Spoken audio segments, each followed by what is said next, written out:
What's up la Résence? What's up les Résencio? What's up la Résentia? What's up? Aujourd'hui, on est parti pour une revue cinéma pour le film Black is King de Beyoncé. Alors, qu'est-ce que c'est que Black is King? Black is King, c'est un album visuel. C'est-à-dire que on a eu l'album audio qui s'appelait The Gift, donc qui avait pour thème le roi lion. Et là, on a donc l'album visuel, qui est une version philosophique et africaine du Roi Lion. Voilà, pour expliquer ce que c'est que ce projet. Donc, il est disponible sur Disney+. Donc, ce film, il est inspiré du Roi Lion.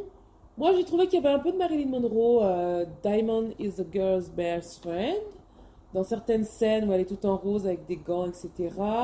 Bien sûr, l'influence de Michael Jackson, parce que c'est lui qui avait lancé cette idée de film, en même temps clip, etc. Donc évidemment, on reconnaît l'influence de Michael Jackson, notamment, j'irais même jusqu'à dire l'influence du film Smooth Criminal, du clip Smooth Criminal, quand il mélange aussi une certaine culture entre guillemets africaine. Je verrai pourquoi je dis africaine. Dans ce clip. Et bien sûr, on y trouve une grande inspiration de la Bible. Il ne faut pas oublier que Beyoncé est afro-américaine, elle est très religieuse. Parce que les Américains, malgré tous les clips qu'ils font, là, le twerking qu'ils font, ils sont toujours dans les églises. Même Snoop Dogg, il est dans les églises. Donc, voilà. C'est un film qui est très difficile à comprendre. C'est pourquoi vous trouvez très peu de résumés. Même les gens qui ont vu, j'ai l'impression qu'ils n'ont pas compris. En fait, moi, j'ai dû le revoir au moins deux, trois fois et passer plusieurs fois certaines parties pour comprendre. C'est vrai que quelqu'un qui va s'asseoir comme ça au cinéma, il va pas tout capter. C'est difficile à comprendre, mais je vais vous faire un résumé du film brièvement. En fait, c'est quoi le film? Ça parle d'un roi, donc un petit garçon africain, un bébé, qui est destiné à être roi très tôt parce que son père meurt. Un peu comme le roi lion en fait, hein, tout simplement, puisque c'est la version philosophique africaine du roi lion. Son père meurt et à partir de ce moment-là, il doit devenir roi, mais c'est aussi le moment où il perd un peu ses racines, il perd un peu ses repères, il se perd de différentes façons, il se déconnecte à l'Afrique en fait de différentes façons, à travers la fête, les femmes, enfin voilà, tu connais. À travers aussi, il y a une scène où justement Beyoncé, Jay-Z sont aux États-Unis, hein, chez eux, mais justement, il y a une certaine déconnexion avec l'Afrique à ce moment-là. Et bon, je ne peux pas tout expliquer, mais comme il y a une certaine fusion des personnages entre le petit garçon et Beyoncé, ça représente vraiment une déconnexion. Il va se reconnecter à un moment à l'Afrique. Non, avant de se reconnecter, il va d'abord chercher qui il est. Qui es-tu? Qui es-tu? Voilà, donc vraiment, qui es-tu? On va même voir le drapeau américain avec les couleurs du panafricanisme, parce il commence à se chercher et à retourner à la base. Donc, il retourne vers le côté africain, symbolisé par ce drapeau américain qui est aux couleurs du panafricanisme. Il retourne vers le rivage, vers l'eau, vers l'océan. Donc ça symbolise vraiment l'afro-américain qui retourne vers l'Afrique.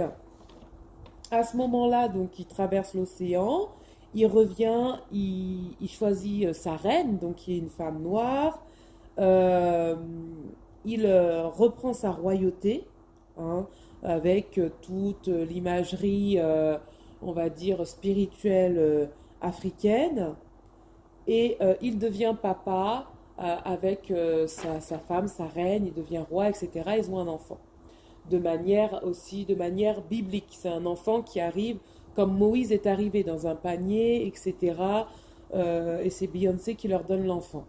Donc je ne sais pas si vous avez compris, mais il s'agit d'un ce qu'on appelle un voyage initiatique, c'est-à-dire c'est un petit garçon qui va se perdre, qui va se retrouver, à se reconnecter.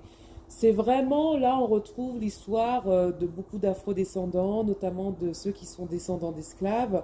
Donc moi je trouve C'est pas facile à comprendre. Quand on a compris, on est content.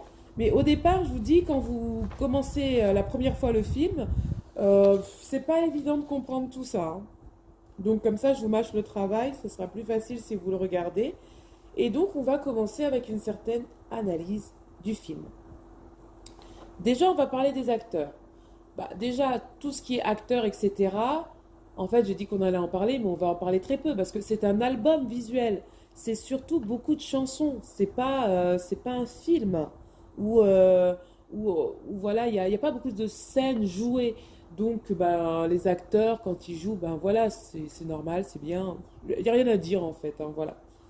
Au niveau des danseurs, parce que c'est un album visuel. Alors les danseurs, évidemment, vous avez vu les extraits, ben, c'est parfait. Je veux dire, on est avec Beyoncé, voilà, niveau danse, il n'y a rien à dire. Les danseurs, ils savent danser, hein. Ils ont été payés, ils savent danser. Notamment celui qui est tout en bleu, là, qui est pas en bleu, ben, il a une énergie, ben, voilà, il sait danser, il y a absolument rien à dire. Au niveau des musiques, bon bah c'est du Beyoncé, on aime ou on n'aime pas, mais il n'y a pas que du Beyoncé. Donc c'est varié. Il y a des morceaux qui sont lents, il y a des morceaux hip-hop, il y a des morceaux disco, il y a des morceaux avec des sonorités nigérianes, il y a des morceaux aux sonorités sénégalaises avec Oumou Sangaré, des morceaux, je le disais tout à l'heure, avec des sonorités nigérianes avec Yemi Alade par exemple. Il y a beaucoup d'artistes africains. La musique, moi, elle m'a plu. Elle est variée. Et ceux qui aiment bien la musique nigériane et tout ça, vous êtes servis. C'est de la musique qui bouge. Il y a des morceaux lents, mais voilà, qui viennent un peu temporiser. Moi, en tout cas, du côté musical, c'est pas ouf, mais il y a certaines parties que j'ai bien aimées. Notamment celle où elle est dans la voiture, où l'homme, justement, le roi, hein, c'est un peu perdu dans la fête, etc. J'aime beaucoup la sonorité. Au niveau des couleurs et du décor, bah, c'est juste parfait. Je veux dire, non mais, en fait, il y a tellement de décors, elle change tellement de costumes que je peux pas vous décrire tous les costumes qu'elle porte. Même, il n'y a pas que les costumes qu'elle porte. Même, il y a une voiture à un moment qui est en imprimé léopard. Mais c'est juste trop beau. Mais c'est juste trop beau. À un moment, elle porte une robe rose à froufrou, mais c'est juste magnifique. À un moment, elle porte une jupe en petites lamelles de tissu bleu avec un chapeau aussi, avec des lamelles bleues. Et on voit tous les mouvements quand elle se balance de gauche à droite. Enfin, c'est juste magnifique. Enfin, vous avez vu les extraits. Niveau tenue, niveau vestimentaire, niveau décor, niveau couleur, on en prend plein la vue. Et à ce niveau-là, je me dis, bah, les enfants, ils sont contents. Après, c'est vrai qu'au niveau de l'histoire, honnêtement, pour moi, je ne sais pas si les enfants pourront bien comprendre. C'est pas une histoire linéaire. Voilà. Bah, on va arriver à la réalisation. Voilà, on arrive à la réalisation. C'est pas une histoire linéaire avec un début, une intrigue, une solution. C'est pas ça. C'est vraiment une réalisation hachée. Par exemple, le personnage, il passe de l'âge de 8 ans à l'âge de bah, sûrement une vingtaine d'années. Voilà, en une seule image. Donc c'est vraiment haché, ce qui fait que, en fait, il y a plein de sous-entendus, et c'est à vous de trouver ces sous-entendus. Ce qui est très difficile parce que c'est dans un contexte africain, mais pas un contexte africain de tous les jours. Un contexte africain ancestral, etc., c'est difficile à comprendre. Si vous êtes français, bah, vous n'avez pas la version française, c'est que des sous-titres. Donc, c'est pas facile de suivre les images qui sont pleines de sens et les sous-titres, sachant que quand elles chantent, c'est-à-dire que quand les artistes chantent, donc c'est-à-dire assez souvent, vu que c'est un album visuel, c'est pas traduit. Donc du coup, vous pouvez même pas vous aider des paroles des chansons pour comprendre, parce que du coup, ben, c'est pas traduit, il n'y a pas de sous-titres. Donc vraiment, je trouve que au niveau de la réalisation et du fait qu'on soit français, c'est très très difficile à comprendre les tenants de l'histoire. Et vous avez des fois des artistes ou des personnages qui apparaissent, qui n'ont pas été annoncés, qui viennent et qui chantent. Bah, quand vous les reconnaissez, bah, voilà, vous avez quelque chose sur lequel vous pouvez vous appuyer. Mais quand vous les connaissez pas, bon, bah, vous voyez le clip, ça vous plaît, mais voilà. Et c'est extrêmement difficile à comprendre. Il y a vraiment beaucoup de choses qui ne sont pas expliquées. C'est voulu. C'est voulu, c'est comme ça, c'est voulu. C'est pas une erreur de réalisation. Mais du coup, c'est super difficile à comprendre. Mais, ça, je veux dire, moi, personnellement, c'est pas pour ça que je trouve le film inintéressant. C'est juste que c'est difficile. Vous pouvez pas vous asseoir comme ça et vous dire je vais tout comprendre. Il vous faudra revoir le film. Et même quand vous voyez, je vous l'ai dit, vous voyez les résumés, en général, ils vous disent oui, c'est très beau, ça chante et tout ça, mais ils sont, si vraiment vous vous y mettez pas à fond, vous ne serez pas capable de résumer le film, je pense. Après, il y en a qui sont très bons, donc voilà. Donc, très difficile, mais intéressant. C'est intéressant. Je trouve qu'au niveau de la réalisation, eh ben, ça nous met à contribution. On est obligé de faire un effort. Et c'est bien parce que les messages qui sont dits dedans sont forts. Il ne faut pas dormir, quoi. C'est un film, tu ne peux pas écouter d'une oreille, tu es obligé d'être concentré. Et c'est pas plus mal parce qu'il y a des messages très forts dedans. Donc au niveau de la réalisation, c'est surprenant, c'est difficile, c'est haché, c'est pas fluide, mais ça rend le film intéressant. Voilà, c'est comme si on allait à la chasse au trésor et qu'il fallait un peu fouiller, chercher pour comprendre, pour trouver. C'est pas plus mal. Euh, Au niveau de la réalisation, ce que j'ai bien aimé aussi, c'est au début quand il y a une certaine fusion entre le personnage, le petit roi là, et Beyoncé et Jay-Z, qui apparaît à un moment. À ce moment-là, cette fusion entre l'Afrique, les Afro-Américains, et c'est là où je trouve que là c'est puissant, parce qu'il y a ce lien qui est fait entre l'Afrique et les Afro-Américains, sans qu'on soit passé par la case où on doit parler de l'esclavage, etc.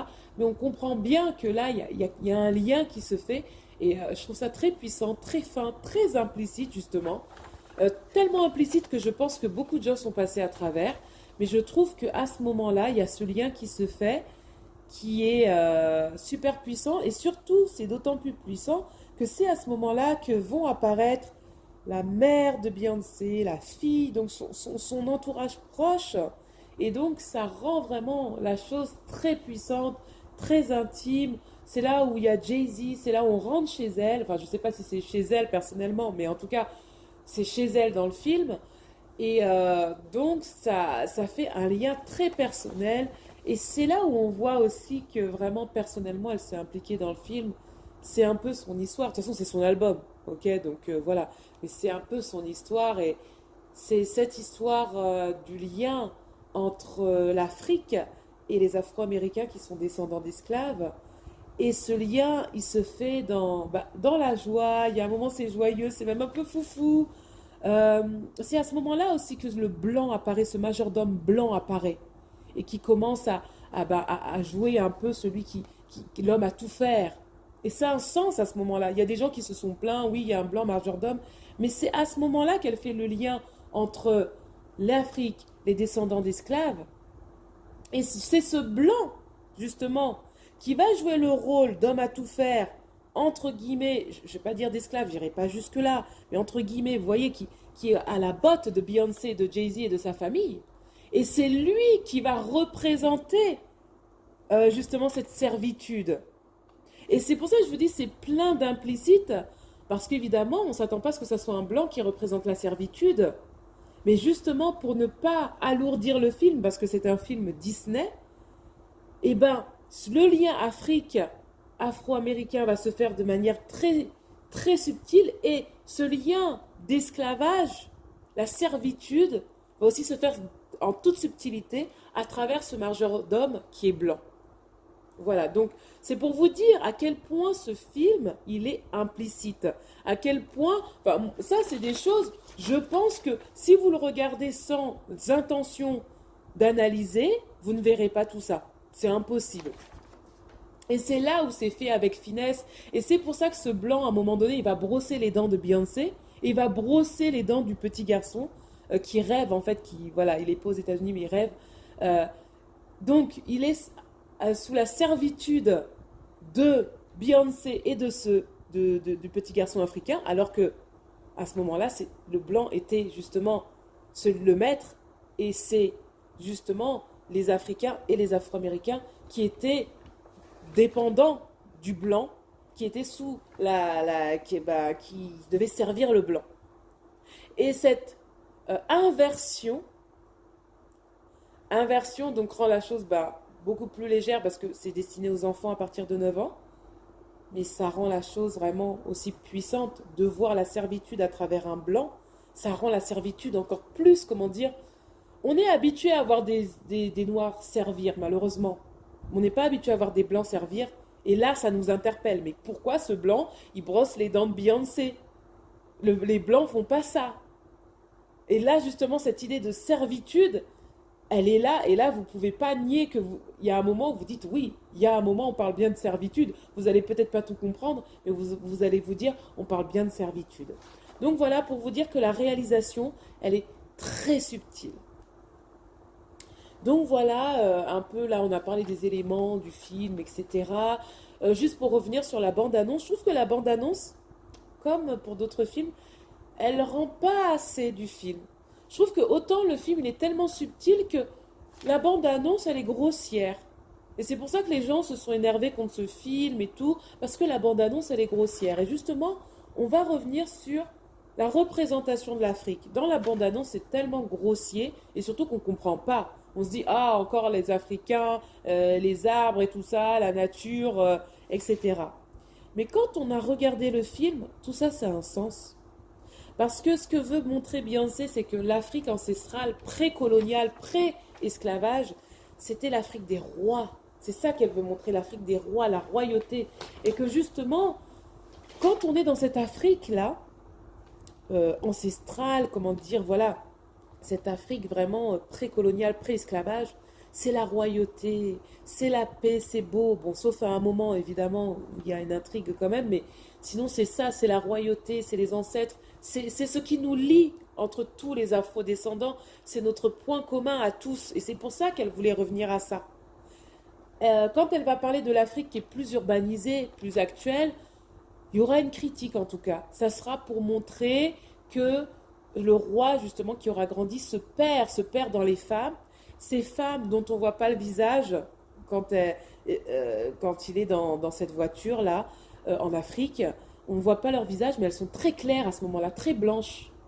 Et là, ça te tilte parce que c'est l'Afrique et jusque-là, les personnages étaient quand même assez dark skin ou brown skin girl. Et là, elles sont blanches et c'est une manière de montrer qu'il se perd. Il se perd avec les femmes blanches. Je ne sais pas si elles sont métisses ou blanches, mais en tout cas, elles sont très très claires, mais on ne voit pas leur visage. Donc il se perd dans tout ça, il perd sa culture, il se déconnecte quand il est dans cette Afrique urbanisée, cette Afrique des boîtes de nuit, alors que quand il est dans le côté ancestral, il a ses repères, c'est son père, voilà ce qu'elle veut montrer. Et franchement, dans le film, c'est pas choquant. Dans la bande-annonce, c'est choquant, et je comprends que les gens n'aient pas aimé, parce que comme je dis toujours, hein, je l'ai dit pour tous les films, la bande-annonce ça compte. Vous n'avez pas soigné votre bande-annonce, c'est tant pis pour vous. Je veux dire, ça compte. Si aujourd'hui les gens ils n'ont pas envie de voir votre film, ben vous aviez qu'à soigner votre bande-annonce. On ne peut pas en vouloir aux gens qui regardent la bande-annonce et qui se disent ils ne vont pas y aller. C'est aux gens de soigner leur bande-annonce. Et là, en l'occurrence, malheureusement, la bande-annonce n'est pas à la hauteur du film, je trouve. Donc, je trouve vraiment que cette Afrique qui est montrée là, en fait, ce qui n'est pas choquant dans cette Afrique, c'est qu'elle est sublimé. Mais pas sublimé, là, c'est pas du tout Wakanda, moi je trouve. Hein. Pas la Wakanda, c'est juste, elle nous montre cette Afrique qui d'habitude est critiquée, et là elle a décidé de la sublimer. Et pour moi ça marche, ça fonctionne, parce qu'on n'en sort pas en se disant, ah les Africains, ils sont que dans les arbres et tout ça, on se dit, les Africains, ils sont proches de la nature, et alors c'est notre culture et on trouve ça beau. Qu'est-ce que tu as à dire à ça? Voilà, qu'est-ce que tu as à dire? Nous on trouve ça beau. Beyoncé, elle trouve ça beau. Voilà, qu'est-ce que tu as à dire? Voilà. Et je trouvais que, voilà, je trouve que c'est culotté parce qu'elle aurait pu aller vers quelque chose de plus facile. Et elle s'est dit non, moi je vais montrer cette Afrique ancestrale. Et non seulement je vais la montrer, mais je vais montrer que moi je l'aime et qu'elle est belle, malgré tout ce que vous pouvez dire. Moi je trouve qu'elle est belle. Voilà, j'ai mon avis, elle est belle. Et vous l'aimez pas, tant pis pour vous.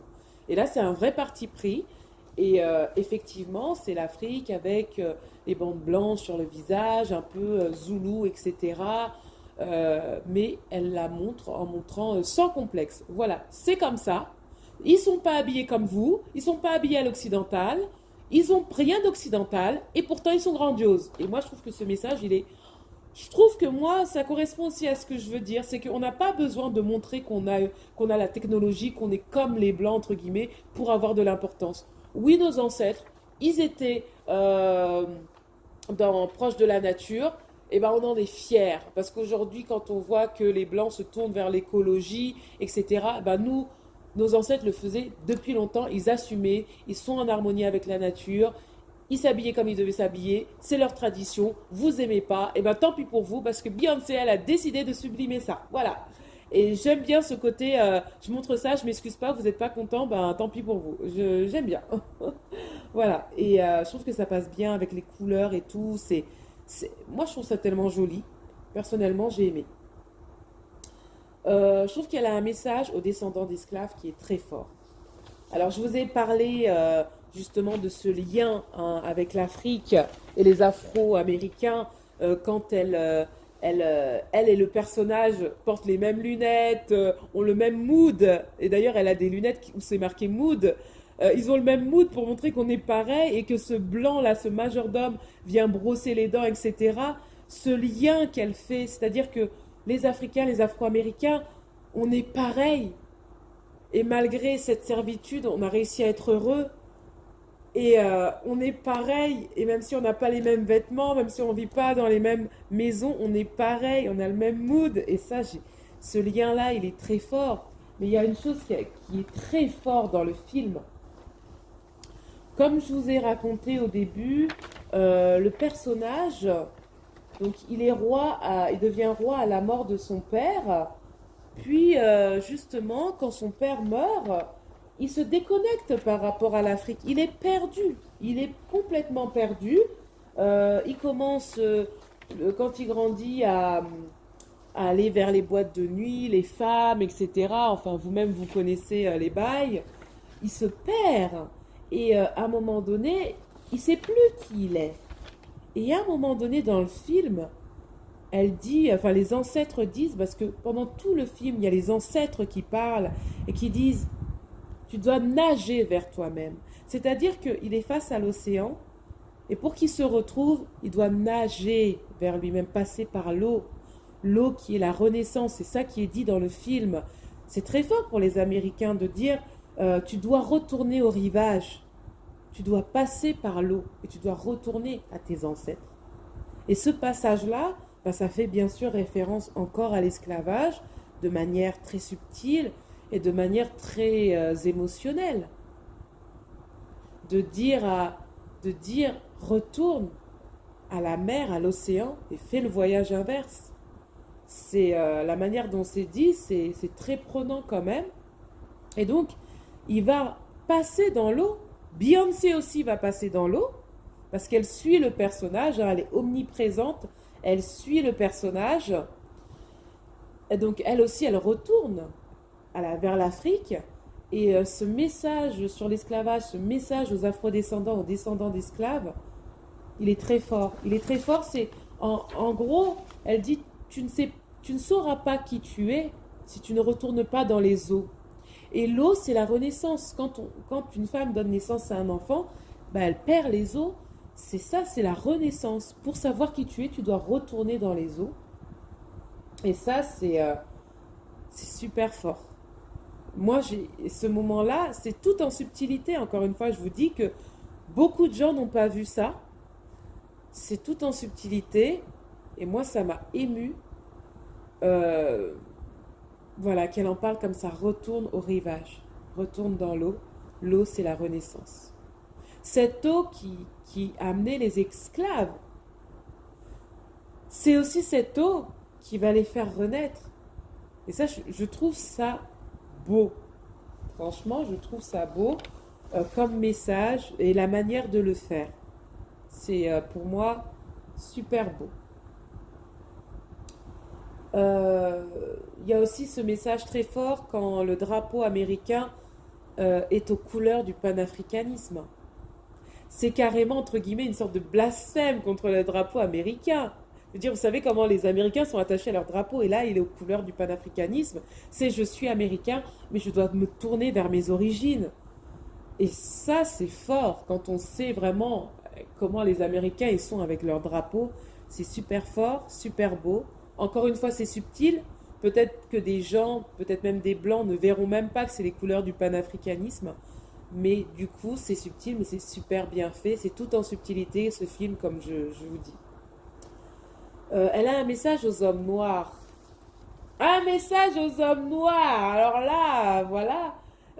Les hommes noirs doivent retrouver leur royauté. Et moi, je trouve que vraiment, c'est un message aux hommes noirs. Hein. Black is king, on parle aux hommes noirs. On dit king, elle n'a pas dit queen, king.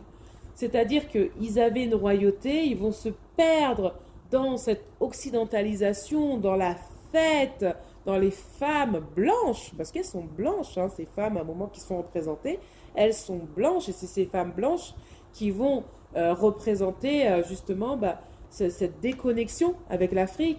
Ces hommes qui se perdent, et ils doivent se retrouver, ils doivent retrouver leur royauté, retrouver leur reine. Je ne suis pas en train de dire mon message, hein, parce que je suis tellement emportée que les gens vont dire, mais c'est ce qu'elle pense. Moi, je vous dis, ce que le film dit, c'est que il doit retrouver ce qu'il est, retourner vers sa reine, qui est une femme noire africaine. Et c'est ce qu'il fait dans le film.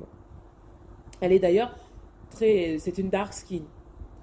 En plus, on a des messages des ancêtres qui dit que on a appris aux hommes noirs à ne pas s'aimer, à leur dire qu'ils sont trop petits, trop noirs, etc.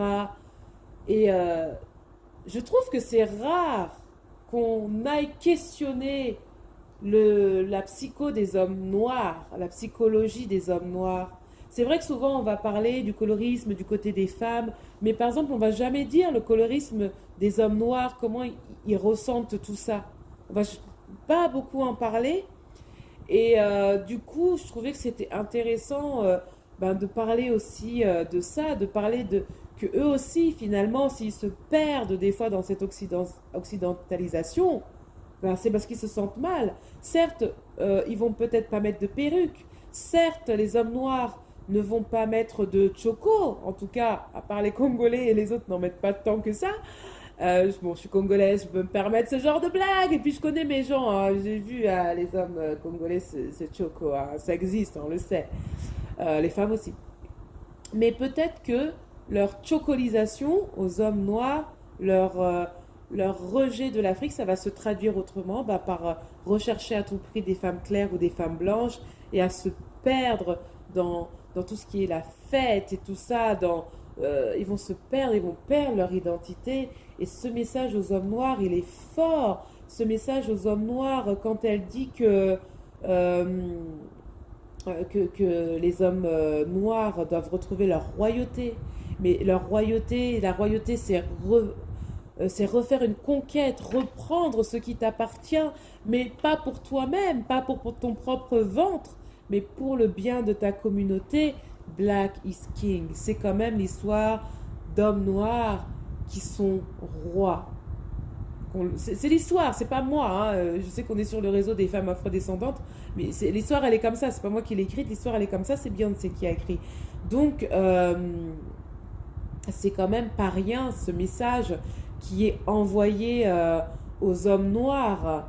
Et puis, ce second message qui est envoyé aux hommes noirs et aux femmes noires, c'est quand il va traverser l'océan, qu'il va retrouver sa reine, sa queen, qui est une dark skin, aux cheveux roses et courts, mais dark skin.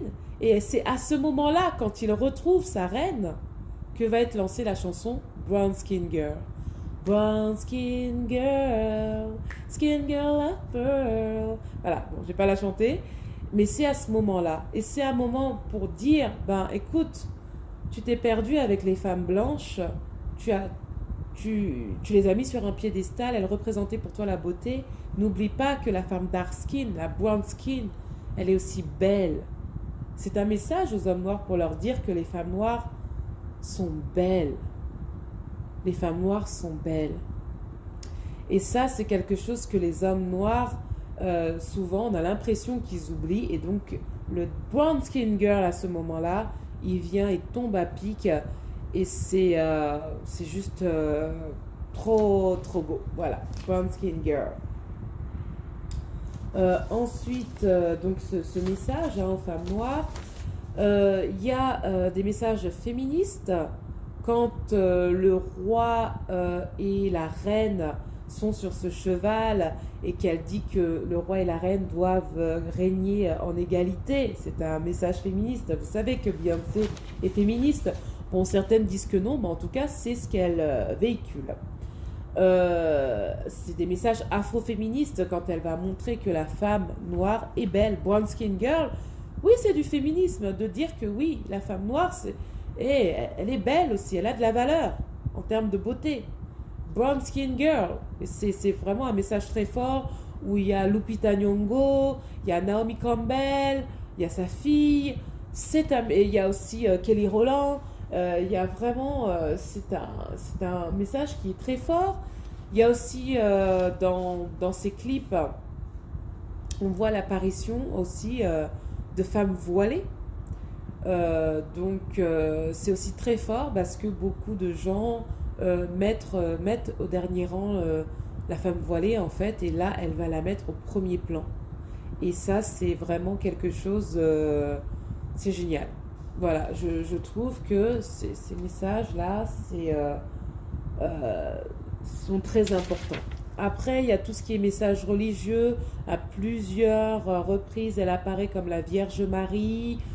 C'est cette référence à Moïse. À la fin, il y a un gospel qui est chanté. Ça, j'ai trouvé ça moyen. Je vous dis tout de suite, c'est vraiment pour moi le bémol dans le sens où c'est quand même des choses qui n'étaient pas là dans l'Afrique pré-coloniale, pré-esclavage. Donc, du coup, je trouve que justement, c'est ce qu'elle a voulu montrer. Et je trouve que de ce point de vue-là, ben, c'est un peu raté. Toutes ces références à la Vierge Marie, etc. Je trouve que c'est raté parce que du coup, c'est plus l'Afrique pré-esclavage. Ça dérange pas, c'est pas gênant, et on sait que ce sont des Américains, on sait qu'ils aiment Dieu, etc. Donc c'est pas gênant, mais c'est juste que je trouve que ça correspond pas au film. Sinon, d'autres éléments, c'est le positionnement de Beyoncé, donc c'est un album visuel, donc elle est présente tout le temps, donc on peut pas s'étonner de sa présence. On peut juste dire qu'au départ, il y a quand même une certaine fusion avec le personnage, le roi, et puis plus il grandit, plus elle est détachée. Elle est détachée, mais elle est toujours présente près de lui. C'est-à-dire c'est un détachement, j'ai l'impression, pour montrer aussi qu'au début, elle a un rôle très maternel, d'accompagnement, et après, elle grandit, donc évidemment, elle se détache, et elle est beaucoup moins maman. Et c'est très bien fait. Voilà. Donc c'est un film que moi, je vous conseille de voir. Vous verrez sûrement d'autres choses à dire sur ce film. Je vous le conseille, il est très intéressant. Bien sûr, il y a toujours des choses qu'on peut dire de négatives dessus, mais je trouve que c'est pour ça que je parle de version philosophique. Pour moi, c'est une version philosophique du Roi Lion, parce que vraiment, je trouve qu'il y a matière à réfléchir, et il faut le revoir et le revoir pour comprendre, c'est très intéressant. Donc n'hésitez pas à me dire ce que vous en pensez. Moi, je me suis abonnée à Disney Plus juste pour ce film, mais bon, après, je vais en profiter peut-être pour voir d'autres choses. Je ne sais pas s'il y a d'autres choses sur Disney Plus. C'est 6,99 € pour un mois, et puis on peut se désabonner. Donc, mais pour l'instant, je reste abonnée pour voir un peu ce qui se passe, et je trouve que j'ai trouvé ça intéressant pour un adulte. Maintenant, pour un enfant, c'est vrai que c'est difficile à comprendre, mais comme il y a plein de couleurs, il y a plein de trucs, bah, les enfants ils peuvent trouver ça intéressant, même s'ils ne comprennent pas vraiment le fond. Mais en tout cas, c'est intéressant, et je trouve que moi j'ai aimé cette représentation de l'Afrique. J'ai aimé. Donc à vous de me dire ce que vous en avez pensé. Allez, bye la Résence.